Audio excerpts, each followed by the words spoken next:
जय हिंद साथियों, Rouse academy के ऑफिशियल यूट्यूब चैनल पे आप सभी का स्वागत है।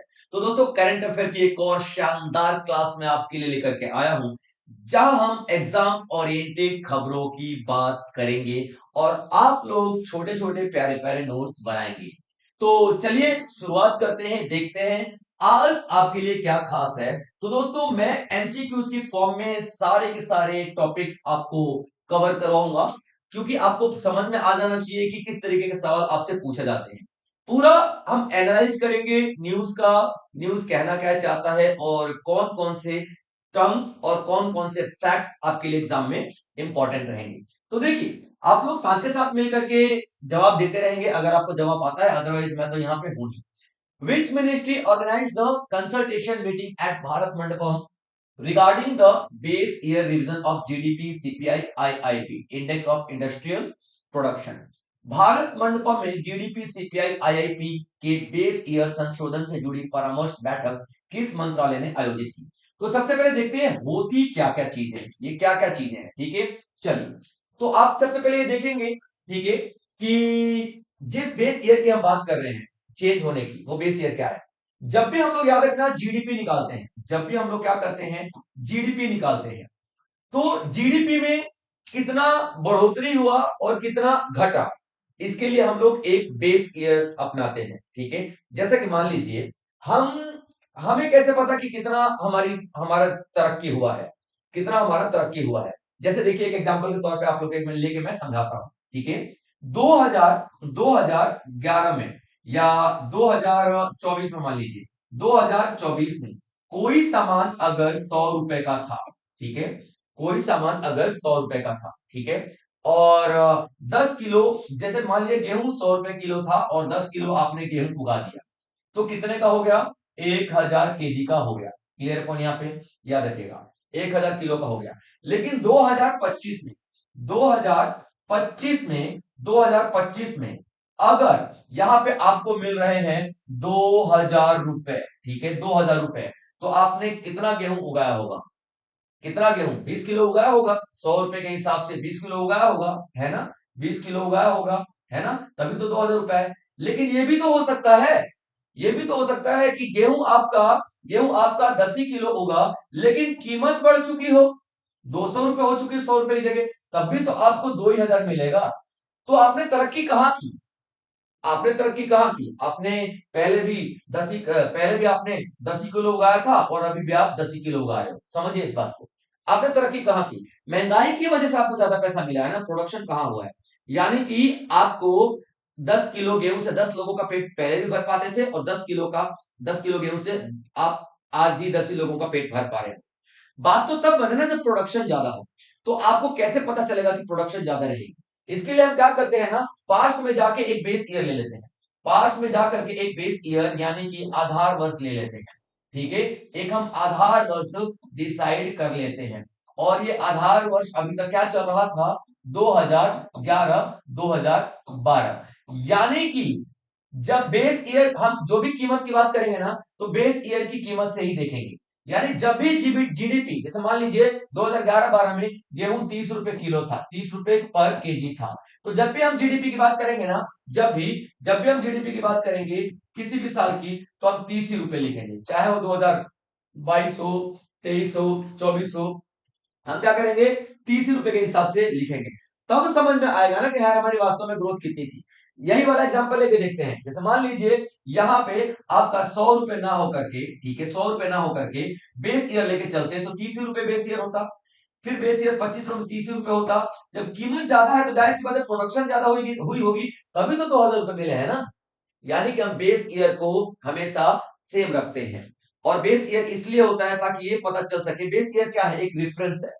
बेस ईयर क्या है? एक रेफरेंस है, जिसको ध्यान में रख करके, इसको ध्यान में रख करके हम लोग किसी भी इकोनॉमी में हुए बदलाव को देखते हैं। ठीक है, हुए बदलाव को देखते हैं। अब बेस बेस ईयर जैसे मान लीजिए 30 रुपए था, तो आगे भी 30 रुपए चलता रहेगा। और फिर भी अगर हमारी इनकम बढ़ रही है, यानी कि हमारे पास पैसा ज्यादा आ रहा है, इसका मतलब हमने प्रोडक्शन ज्यादा किया होगा। तो इकोनॉमी में कितना चेंज हो रहा है? 1000 से 2000 हो रहा है, 2000 से 3000 हो रहा है, 3000 4000 हो रहा है, हम बेस ईयर को रेफरेंस लेके ही बता सकते हैं कि तरक्की हुई है या तरक्की नहीं हुई है, या फिर हम सेम प्लेटफॉर्म पे चल रहे हैं यानी कि एवरेज चल रहे हैं। Clear point. तो यहाँ पे बेस ईयर वाला कॉन्सेप्ट था ना, अभी तक चल रहा था 2011-12, 2011-12 चल रहा था। लेकिन अभी मॉस्पी का मतलब क्या होता है? मॉस्पी मंत्रालय यानी कि मिनिस्ट्री ऑफ, मॉस्पी का मतलब ठीक है ministry, ministry of statistics, ministry of statistics, ठीक है, statistics and programme implementation, and programme ठीक है बच्चों, प्रोग्राम इंप्लीमेंटेशन, इसको हम लोग मॉस्की बोलते हैं, प्रोग्राम इंप्लीमेंटेशन, इसको हम लोग क्या मॉस्पी बोलते हैं। मॉस्पी मंत्रालय यही बेस ईयर चेंज करता है, यही बेस ईयर के बारे में डिसाइड करता है। क्लियर है। तो मॉस्पी ने अभी एक डिसीजन लिया है, और वो डिसीजन आपका क्या बताता है? मॉस्पी ये कह रहा है कि देखिए बेस ईयर को हम लोग अब चेंज कर देते हैं, और जब बेस ईयर को चेंज करेंगे ना तो क्या करेंगे, ध्यान से सुनिएगा। यानी कि अब हम बेस ईयर के तौर पे किसको रखेंगे? बेस ईयर, अच्छा बेस ईयर से हम किन किन चीजों को नापते हैं? नापते तो बहुत चीजों को हैं, लेकिन 3 चीजों के लिए बेस ईयर चेंज किया गया है, ठीक है। किस चीज के लिए? जीडीपी, जीडीपी के लिए बेस ईयर को चेंज कर दिया गया है, ठीक है। कितना कर दिया गया है? ठीक है, 2022-23 की जो कीमतें हैं वो बेस ईयर मानी जाएंगी, ठीक है। कंज्यूमर प्राइस इंडेक्स, ठीक है, याद रखना कंज्यूमर प्राइस इंडेक्स, इसके लिए भी हम लोगों ने क्या किया है? 22-23, 2022 और 23 को क्या रख रखा है हमने, ठीक है, अपना बेस ईयर बनाने का कोशिश सोचा हुआ है। यानी कि जो कीमत 2022 और 23 में रहेगी ना, उसी कीमत से हम लोग क्या डिसाइड करेंगे, जीडीपी और सीपीआई में कितना प्रोडक्शन ज्यादा हुआ है, कितना कीमत बढ़ी है, कितनी कीमत घटी है। उसके बाद ये आईआईपी इंडेक्स ऑफ, ये क्या बताता है? इंडेक्स ऑफ इंडस्ट्रियल प्रोडक्शन, ठीक है, index of industrial, industrial production, index of industrial production, यानी कि जो हमारी इंडस्ट्रीज में, यानी कि जो हमारे फैक्ट्रीज में कितना प्रोडक्शन हो रहा है, वो भी तो हमें पता चलेगा ना। तो उसके लिए यहाँ पे यहाँ पे हमने 2024 को बेस ईयर मान लिया है। लेकिन ये बेस ईयर अलाउ कब से होगा, ठीक है। तो ये जीडीपी और सीपीआई के लिए, जीडीपी जीडीपी और सीपीआई के लिए याद रखना बेस ईयर 27 फरवरी, बेस ईयर 27 फरवरी 2025 से लागू होगा। और आईआईपी के लिए बेस ईयर जो होगा आपका 2024 से लागू होगा, ठीक है, नॉट 2024, ठीक है। ये 2000, ये तो आपको पता बता ही दिया है, ठीक है। 2024 का रेट चलेगा, ये होगा 12 फरवरी, 12 फरवरी 2025 से लागू हो जाएगा। क्लियर पॉइंट बच्चों, याद रखना। तो ये अभी तक बेस ईयर डिसाइड किया गया है। अब बेस ईयर को फाइनल शेप देने के लिए, माने कि अब और ज्यादा थोड़ा बहुत सलाह मशवरा करके देख लेते हैं कि बेस ईयर सही है कि नहीं है, एक बार और फाइनल टच। इसके लिए भारत के जो दिल्ली के भारत मंडपम, ठीक है, दिल्ली के भारत मंडपम में, दिल्ली के भारत मंडपम में एक मीटिंग बुलाई गई है, ठीक है, एक मीटिंग बुलाई गई है। उस मीटिंग को हम लोग क्या बोलते हैं, ठीक है, कंसल्टेशन मीटिंग, यानी कि परामर्श लेने के लिए मीटिंग की बात कर रहे हैं, ठीक है। कौन सा? कंसल्टेशन मीटिंग की बात कर रहे हैं, ठीक है, याद रखना कंसल्टेशन, कंसल्टेशन मीटिंग की हम यहाँ पे बात करेंगे, कंसल्टेशन मीटिंग, ठीक है, याद रखना कंसल्टेशन मीटिंग। अब इस मीटिंग में एक्सपर्ट शामिल होंगे, एक्सपर्ट, और इस मीटिंग में जो चीफ गेस्ट होंगे ना, जो आपके चीफ चीफ गेस्ट होंगे, चीफ गेस्ट होंगे, वो कौन होंगे? जो नीति आयोग के वाइस चेयरमैन है, ठीक है, vice chairman of, vice chairman, vice chairman of NITI Aayog, ठीक है, नीति आयोग, ठीक है, याद रखना। कौन है, कौन होंगे? तो सुमन बेरी सर होंगे। कौन होंगे? सुमन सुमन बेरी सर होंगे, याद रखना सुमन बेरी सर होंगे। Clear point. अब जो सवाल आपका था वो क्या था कि भारत मंडपम में जीडीपी, सीपीआई और आईआईपी के बेस ईयर संशोधन से जुड़ी परामर्श बैठक किस मंत्रालय ने आयोजित की थी? तो जैसा कि मैं आपको बता चुका हूं, मॉस्पी यानी कि ministry of statistics and programme implementation, MoSPI इसको हम लोग कहते हैं, यानी कि सांख्यिकी और कार्यक्रम कार्यान्वयन मंत्रालय, ठीक है, यानी कि सी आपका करेक्ट आंसर हो जाएगा। क्लियर पॉइंट यहाँ पे। और इसके जो मंत्रालय है, ये जो मंत्रालय है किसके पास है? श्री इंद्रजीत राव जी के पास है। क्या नाम है इनका? श्री इंद्रजीत राव, ठीक है, इंद्रजीत राव, इंद्रजीत राव, ठीक है, याद रख लेना, इंद्रजीत राव इनका नाम है। क्लियर पॉइंट यहाँ पे। चलिए सेक्रेटरी की बात कर लेते हैं। मॉस्बी के जो सेक्रेटरी हैं उनको हम लोग बोलेंगे सौरभ गर्ग, ठीक है। क्या नाम है उनका सेक्रेटरी का? सेक्रेटरी, ठीक है, सेक्रेटरी सौरभ गर्ग, ठीक है, याद रखना, सौरभ गर्ग के नाम से हम लोग जानते हैं, ठीक है, याद रखिएगा। तो अब पूरा पूरा इंफॉर्मेशन मैं आपको एक बार फिर से दे देता हूं कि जो ministry of statistics and programme implementation यानी कि मॉस्पी, ठीक है, इसने भारत में इकोनॉमिक्स जो है या फिर इकोनॉमी है, भारतीय अर्थव्यवस्था है, उसमें जो कंपैरिजन करने के लिए या फिर कितना ग्रोथ हुआ ग्रोथ नहीं हुआ के लिए बेस ईयर 2011-12 से चेंज करके 2022-23 कर दिया है, जीडीपी के लिए और सीपीआई के लिए। और आईआईपी के लिए यानी कि इंडेक्स ऑफ इंडस्ट्रियल प्रोडक्शन, इसके लिए 2024 बेस ईयर बदलकर कर दिया गया है। Clear point. मौसमी मंत्रालय की बात कर लेते हैं, यानी कि सांख्यिकी और कार्यक्रम कार्यान्वयन मंत्रालय श्री इंद्रजीत राव जी के पास है। और मॉस्पी के जो सेक्रेटरी हैं जो इस मीटिंग में अवेलेबल थे, लीड किया था सौरभ गर्ग उनका नाम है, ठीक है। चलिए आगे देखते हैं। ये चेहरा आप लोगों ने कई बार देखा होगा, ये चेहरा आप लोगों ने कई बार देखा होगा। हाल ही में खबरों में किसके निधन की सूचना आई है? ठीक है, यहाँ पे निर्मल वर्मा जी हैं, विनोद कुमार शुक्ल जी हैं, और उदय प्रकाश जी हैं, और केदारनाथ सिंह जी हैं, ठीक है। यहाँ पे विनोद कुमार शुक्ल आपका करेक्ट आंसर हो जाएगा। क्लियर है पॉइंट। चलिए विनोद कुमार शुक्ल का जो देहांत हुआ है 23 तारीख को, 23 दिसंबर यानी कल ही इनका रात को देहांत हो गया है, ठीक है, याद रखना। विनोद कुमार शुक्ल इनका नाम है, विनोद कुमार शुक्ल इनका नाम है, विनोद कुमार शुक्ल, ठीक है। और ये छत्तीसगढ़ के हैं, और ये छत्तीसगढ़ के हैं। और छत्तीसगढ़ के पहले ऐसे लेखक हैं, ये कला जगत से हैं, छत्तीसगढ़ के पहले लेखक जो हैं, जिन्हें क्या मिला है, ठीक है, ज्ञानपीठ पुरस्कार मिला है, ठीक है, ज्ञानपीठ पुरस्कार मिला है, याद रखना, ठीक है। ज्ञानपीठ पुरस्कार कौन सा पुरस्कार है?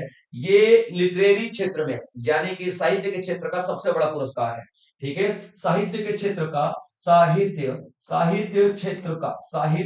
क्षेत्र का सबसे बड़ा पुरस्कार, ठीक है, सबसे बड़ा पुरस्कार है भारत का, ठीक है, सबसे बड़ा पुरस्कार है भारत का, ठीक है, याद रखना पुरस्कार।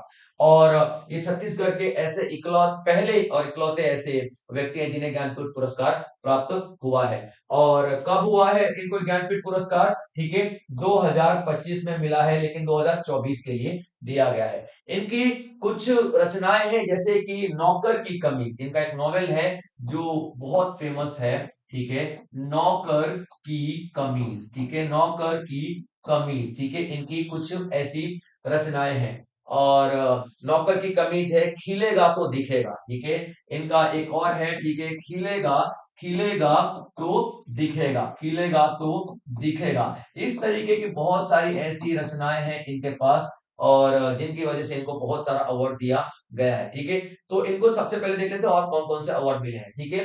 तो साहित्य अकेडमी अवार्ड, ठीक है बच्चों, कौन सा? तो इनको मिला है साहित्य अकेडमी अवार्ड, साहित्य अकादमी अवार्ड यानी कि पुरस्कार, ठीक है, पुरस्कार, ठीक है, कब मिला है? 1999 में इनको दिया गया है। क्लियर पॉइंट यहाँ पे। इंटरनेशनल पेन अवार्ड दिया गया है इनको, इंटरनेशनल पेन अवार्ड भी इनको दिया जा चुका है, ठीक है। तो इंटरनेशनल पेन अवार्ड, इनके इंटरनेशनल लेवल पे जो इन्होंने जो अपनी कला दिखाई है राइटिंग में, लेखन में, नॉवेल्स लिखे हैं, उसके लिए इनको इंटरनेशनल पेन प्राइज भी दिया गया है, ठीक है। इनका नाम इंटरनेशनल पेन प्राइज भी दिया गया है, पेन पेन प्राइज भी इनको दिया गया है, इंटरनेशनल पेन प्राइज भी इनको दिया गया है। और 2003 में 2023 में दिया गया है। अभी इनको लंग कैंसर, लंग में प्रॉब्लम थी, निमोनिया हो गया था, जिसकी वजह से इनको रायपुर एम्स में भर्ती किया गया, और वहीं पे इन्होंने अपनी आखिरी सांस ली, वहीं पे इन्होंने दम तोड़ दिया। तो करेक्ट आंसर आप लोग याद रख लेगा, ठीक है, विनोद कुमार शुक्ल जी। चलिए आगे बढ़ते हैं। अगला जो न्यूज आपकी आती है, who announce that Madhya Pradesh will introduce India first 3 year rolling budget. ठीक है, देखिए मध्य प्रदेश अपना रोलिंग बजट अनाउंस कर रहा है, रोलिंग बजट अनाउंस कर रहा है। अब रोलिंग बजट कौन अनाउंस कर रहा है? मोहन यादव, जगदीश देवड़ा, शिवराज सिंह चौहान और कमलनाथ। तो correct answer is Jagdish Devda. ठीक है, रोलिंग बजट कौन अनाउंस कर रहा है? जगदीश देवड़ा। और ये रोलिंग बजट कौन होता है बच्चों? क्या होता है? देखिए एक तो आपका नॉर्मल बजट होता है जो साल में एक बार ही आता है। ठीक है, मतलब साल में एक बार किया जाता है। ठीक है, क्या है ये? ठीक है, बजट कब आता है? नॉर्मल बजट, या फिर मैं इसको बजट ही लिख लेता हूं। ठीक है, बजट ही लिखूंगा। तो ये आपका साल में एक बार होगा। जैसे कि मान लीजिए 2025 से लेकर के और 2026 तक का आया था। ठीक है, या फिर अभी 2026 से लेकर के 2027 का भी फरवरी में आ जाएगा। ये एक एक साल का बजट होता है, ये एक एक साल का बजट होता है। ठीक है, रोलिंग बजट क्या होता है? रोलिंग बजट एक साल से ज्यादा का बनाया जाता है, रोलिंग बजट एक साल से ज्यादा का बनाया जाता है। ठीक है, जैसे कि 2-3 साल का बना दिया गया। ठीक है, याद रखना। और कभी ज्यादा भी बनाया जा सकता है, लेकिन एक साल से ज्यादा का होता है। तो रोलिंग बजट कौन सा होता है, पहले आप एक बार ये देखिए। ठीक है, rolling budget, rolling budget, budget इसको हम लोग और इसी के एग्जांपल लेके देखते हैं। जैसे कि रोलिंग बजट 3 साल का मध्य प्रदेश में होने वाला है। ठीक है, कितने साल का? 3 साल का रोलिंग बजट होने वाला है। यानी कि एक साल का तो प्लेन बजट जो बनाया जाएगा, जो बनता है। ठीक है, एक साल का प्लेन बजट। ठीक है, एक साल का प्लेन बजट। ठीक है, एक साल के लिए का प्लेन बजट आपको यहाँ पे दिखाई देगा। प्लेन बजट का मतलब क्या होता है? जो बजट हम लोग हर साल बनाते हैं वो। ठीक है, इसके अलावा 2 साल का और बजट। ठीक है, एक साल का और बजट प्लस एक साल का और बजट, 3 साल का बजट इकट्ठा बनाया जाएगा। अब ये क्यों किया जाता है? ठीक है, लॉन्ग टर्म। ठीक है, जो आपके लॉन्ग टर्म प्रोजेक्ट्स होते हैं ना, लॉन्ग टर्म प्रोजेक्ट्स होते हैं, उनको पूरा करने के लिए सही से। ठीक है, जैसे कि मान लीजिए, ठीक है, एक हाईवे बन रहा है, एक हाईवे बन रहा है। ठीक है, एक हाईवे बन रहा है और उसके बनाने में 3 साल लगने हैं या 2.5 साल लगने हैं या 2 साल लगने हैं, लेकिन इस पे जो खर्चा है वो एक ही साल का दिया है, क्योंकि बजट हम एक ही साल का बनाते थे।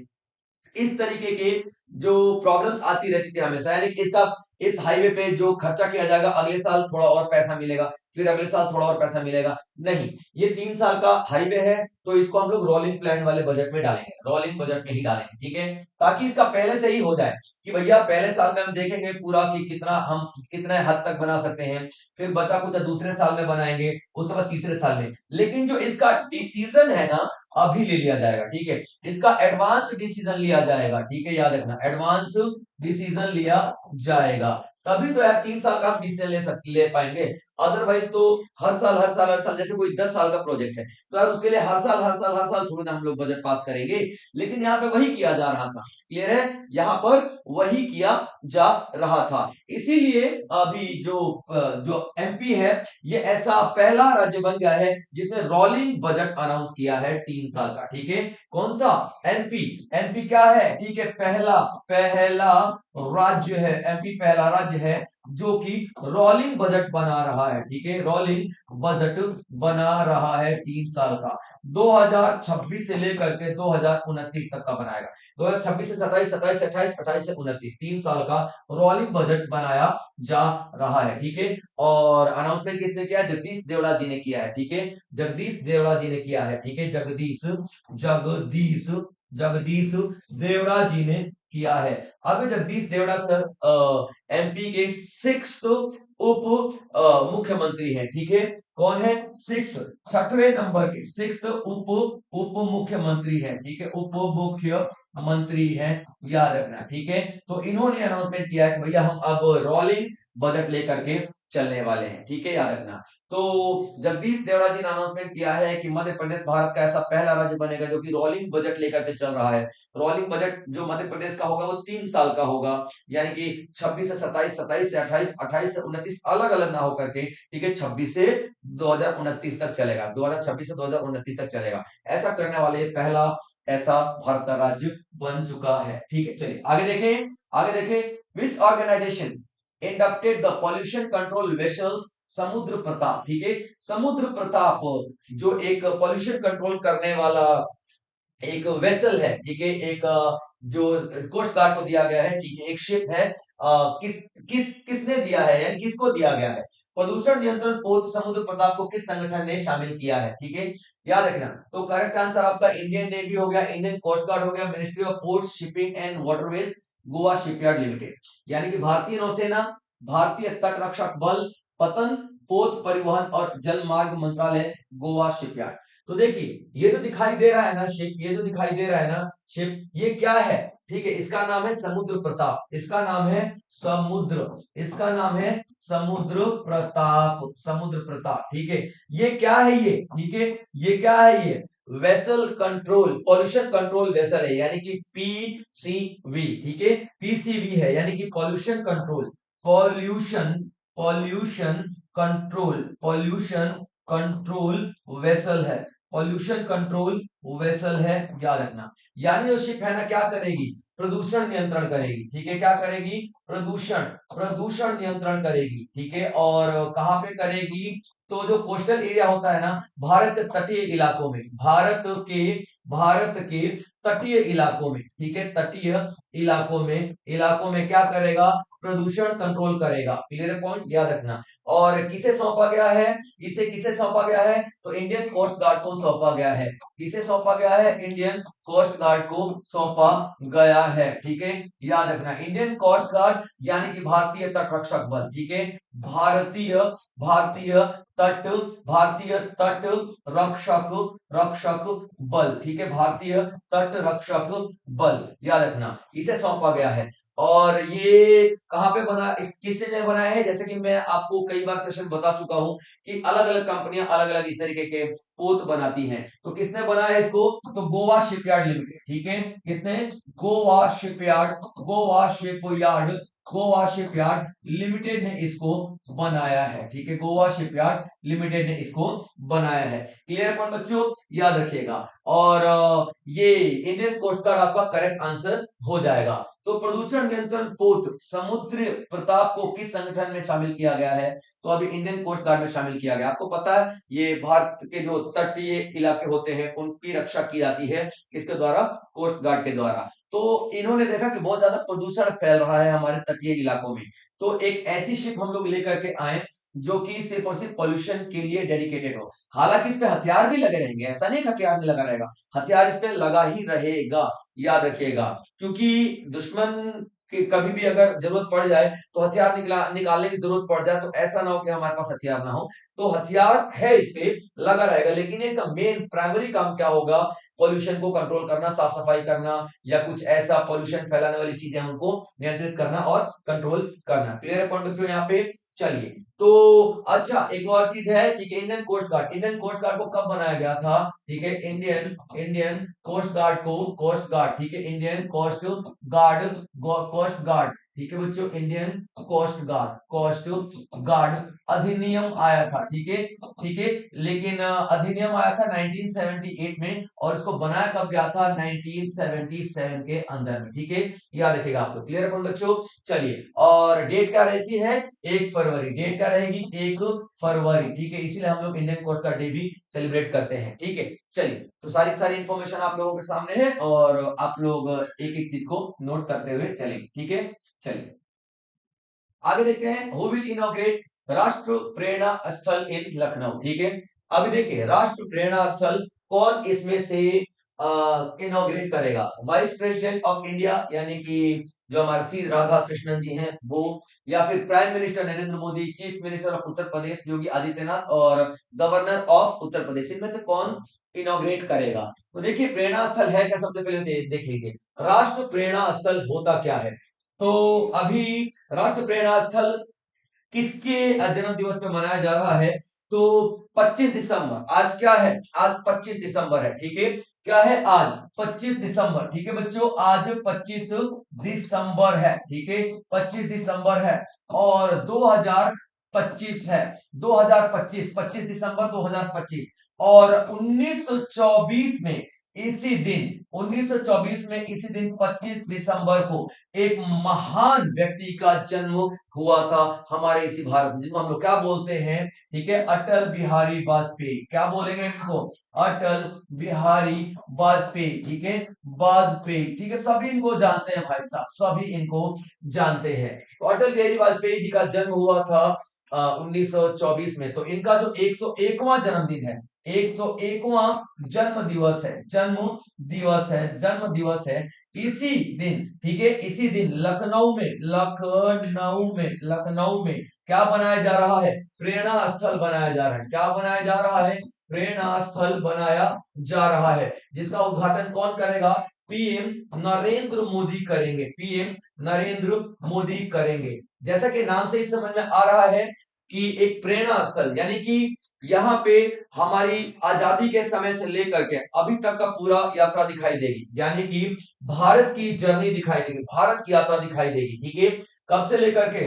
आजादी से लेकर के और आज तक का सब दिखाया जाएगा। कैसे दिखाया जाएगा? 3D के एक 3D बना एक म्यूजियम बनाया जाएगा। म्यूजियम, और म्यूजियम कैसा होगा? कमल की शेप में। क्या? कमल के आकार का एक म्यूजियम बनाया गया, ठीक है। और इस म्यूजियम में क्या 3D के माध्यम से आजादी के टाइम से लेकर के अभी तक के जो भी चीजें है ना, किस तरीके से भारत आजाद हुआ, किस तरीके से पहला इलेक्शन हुआ, किस तरीके से भारत लोकतंत्र बना, किस तरीके से भारत के राज्य बनते चले गए, मैंने सब कुछ 3D के मदद से यहाँ पे बनाया गया है। Clear point. और ये प्रेरणा स्थल 65 एकड़ में बनाया जा रहा है, 65 एकड़ में बनाया गया है। और यहाँ पे 65, ठीक है, 65 फीट की एक मूर्ति लगी है, ठीक है। किन किन की मूर्ति लगी है? याद रखिएगा, तीन महान नेताओं की मूर्ति लगी है। एक अटल जी की मूर्ति लगी है, अटल बिहारी वाजपेयी, अटल बिहारी जी की मूर्ति लगी है। पंडित दीनदयाल, ठीक है, पंडित दीनदयाल उपाध्याय की मूर्ति लगी है। और श्यामा प्रसाद मुखर्जी, ये तीन नेताओं की यहाँ पे क्या लगा है? स्टैचू लगा है। क्लियर पॉइंट बच्चों, याद रखिएगा। तो अभी ये हु विल इनॉग्रेट राष्ट्र प्रेरणा स्थल इन लखनऊ, ठीक है, नॉट हु इनॉग्रेटेड, ठीक है, किसने इनॉग्रेट किया? विल इसलिए है क्योंकि सुबह सुबह आप लोगों को मैं पूरा लेक्चर दे रहा हूं, लेकिन ये अभी थोड़ा समय है इसके उद्घाटन में, ठीक है, अभी 4-5 घंटे हैं उद्घाटन में इसके। तो अभी आप लोगों को यही करना है कि हाँ, किसने इसको उद्घाटन किया है? तो हमारे नरेंद्र मोदी जी इसका उद्घाटन करेंगे। तो करेक्ट आंसर क्या हो जाएगा आपका? नरेंद्र मोदी जी, प्राइम मिनिस्टर नरेंद्र मोदी जी, ठीक है, लखनऊ में प्रेरणा स्थल का उद्घाटन कर रहे हैं, ठीक है। Who is the author of Sanatan Sanskriti ki Atal Drishti? Wow, great. दूसरा, ठीक है, दूसरा न्यूज जो है, दूसरा एमसीक्यू है कि इस किताब के लेखक, ठीक है, किताब सनातन संस्कृति की अटल दृष्टि पुस्तक के लेखक कौन है? तो नरेंद्र मोदी हैं, वासुदेव देवनानी है, अटल बिहारी वाजपेयी हैं, श्यामा प्रसाद मुखर्जी जी हैं, ठीक है। तो करेक्ट आंसर क्या है? वासुदेव देवनानी जी हैं। कौन? वासुदेव देवनानी जी हैं। वासुदेव वासुदेव देवनानी जी हैं। क्लियर पॉइंट, ठीक है। कौन सी पुस्तक लिखी है इन्होंने? सनातन, नाम से ही समझ में आ रहा है ना, ठीक है, सनातन संस्कृति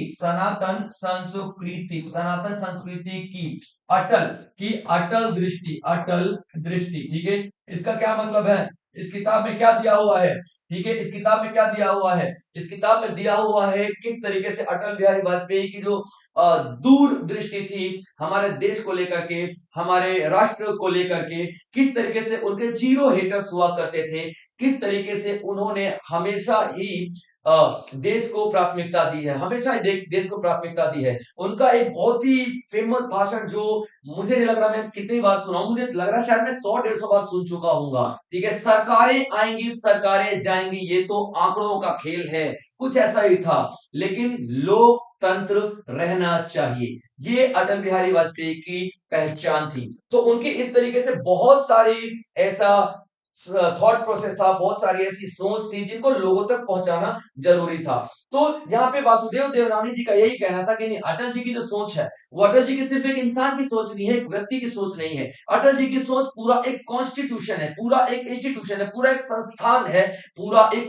ऑर्गेनाइजेशन है, वो एक आंदोलन है अपने आप में। तो अटल जी की इस सोच को पूरे दुनिया तक पहुंचाने के लिए ये किताब लिखा गया है। नाम से समझ में आ रहा है, सनातन संस्कृति की अटल दृष्टि, ठीक है बच्चों, याद रखना। अच्छा, अब इंपॉर्टेंट न्यूज आपकी क्या रहेगी? इस बुक का अनावरण किसने किया है, इस किताब का अनावरण किसने किया है, अनावरण। अनावरण का मतलब क्या होता है बच्चों, ठीक है, अनावरण का मतलब रिलीज करना, ठीक है, अनावरण, ठीक है, यानी रिलीज किसने किया है, ये इंपॉर्टेंट है, ठीक है, याद रखना। जब भी कोई किताब आती है ना, ठीक है, जब भी कोई किताब लॉन्च होती है ना, तो एक तो लेखक इंपॉर्टेंट हो जाता है, ठीक है, वासुदेव देवनानी जी, किसके बारे में ये इंपॉर्टेंट हो जाता है, तो अटल बिहारी वाजपेयी जी। किताब का नाम इंपॉर्टेंट हो जाता है, तो सनातन संस्कृति की अटल दृष्टि। उसके बाद इंपॉर्टेंट हो जाता है उस किताब को किसने लॉन्च किया, किसने रिलीज किया, उसका अनावरण किसने किया, या फिर अनवील किसने किया, सब एक ही बात है, ठीक है। तो सीपी राधाकृष्णन जी, सीपी राधा राधा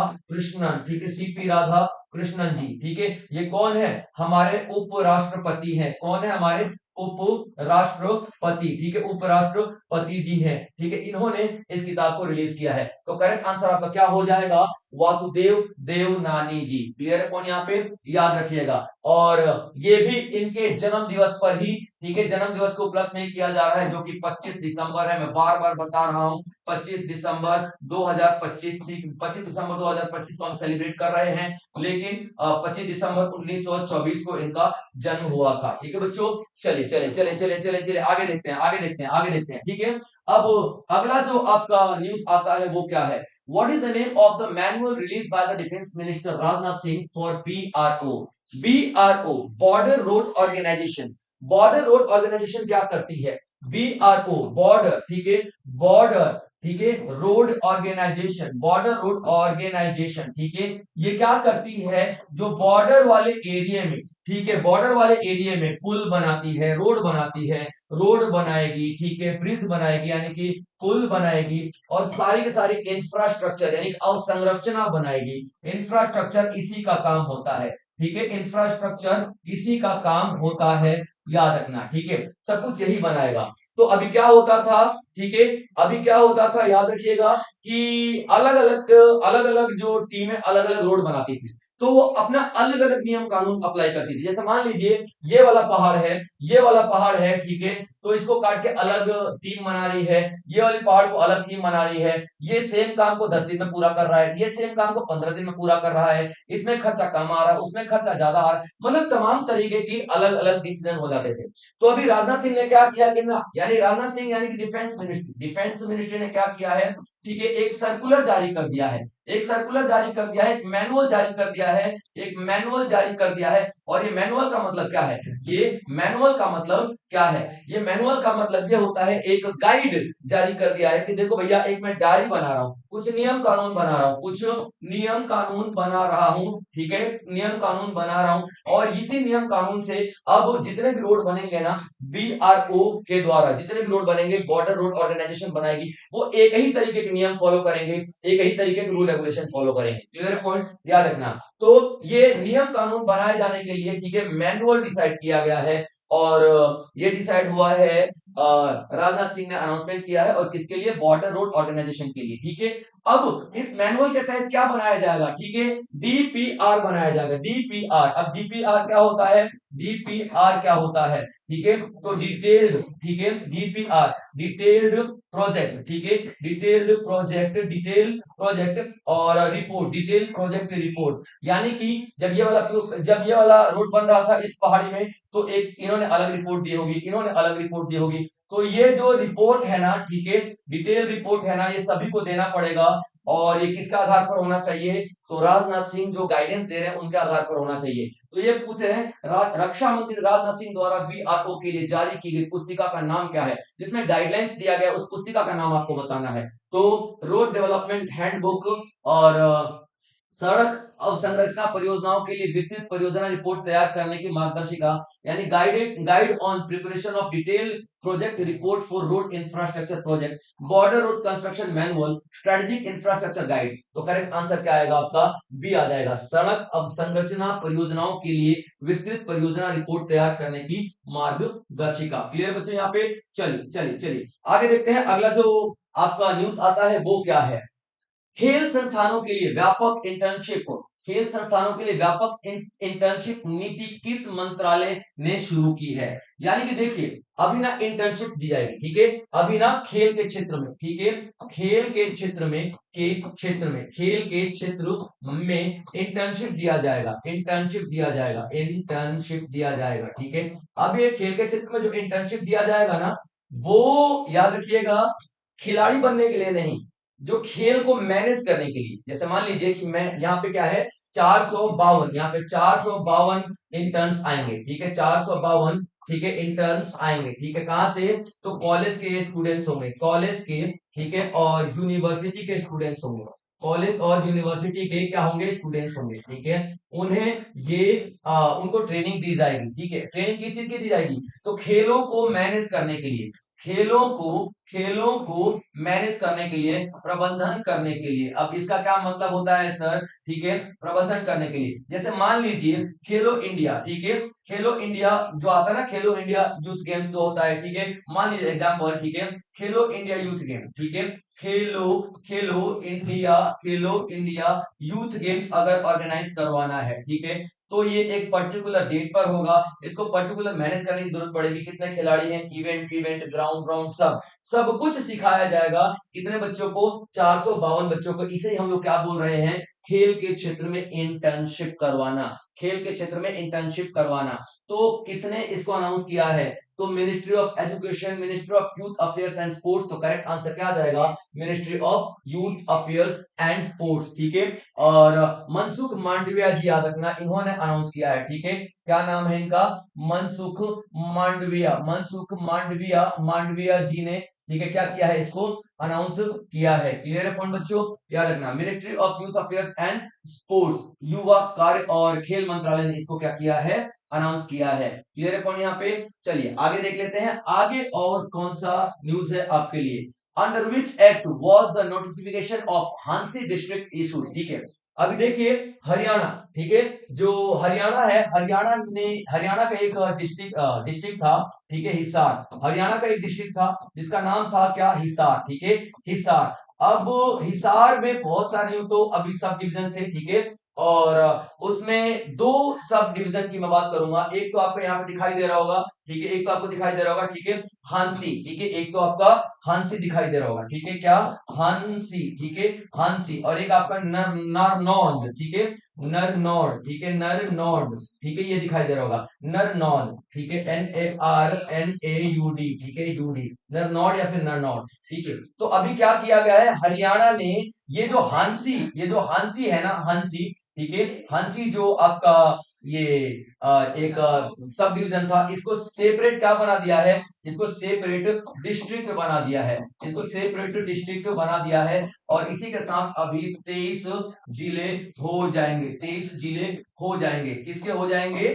तो अभी ये आपका हरियाणा के 23 जिले हो जाएंगे, ठीक है, याद रखना। और नरनौंद है ना, इसी को हंसी के साथ ही जोड़ दिया गया है। क्लियर है पॉइंट? याद रखना, ठीक है। तो अभी और जो किस एक्ट के तहत इसको किया जा रहा है?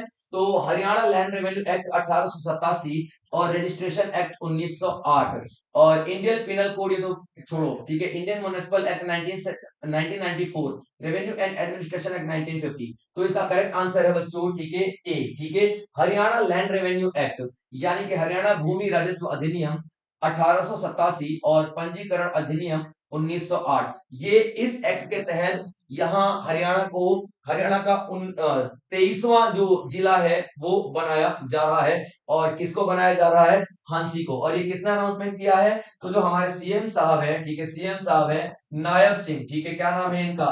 ठीक है, नायब सिंह, ठीक है, नायब सिंह जी ने अनाउंस किया है, ठीक है। ये कौन है? तो हरियाणा के अभी फिलहाल सीएम है। क्लियर बच्चों यहाँ पे? चलिए, तो ये सारे के सारे इंफॉर्मेशन आपके लिए इंपॉर्टेंट हो जाती है। तो आज के लिए इतना ही बच्चों, फिर से मिलेंगे इसी तरीके के एक धमाकेदार तड़कते भड़कते सेशन में कल फिर से। तो आप लोग ध्यान रखेंगे अपना, तब तक चलते हैं। जय हिंद।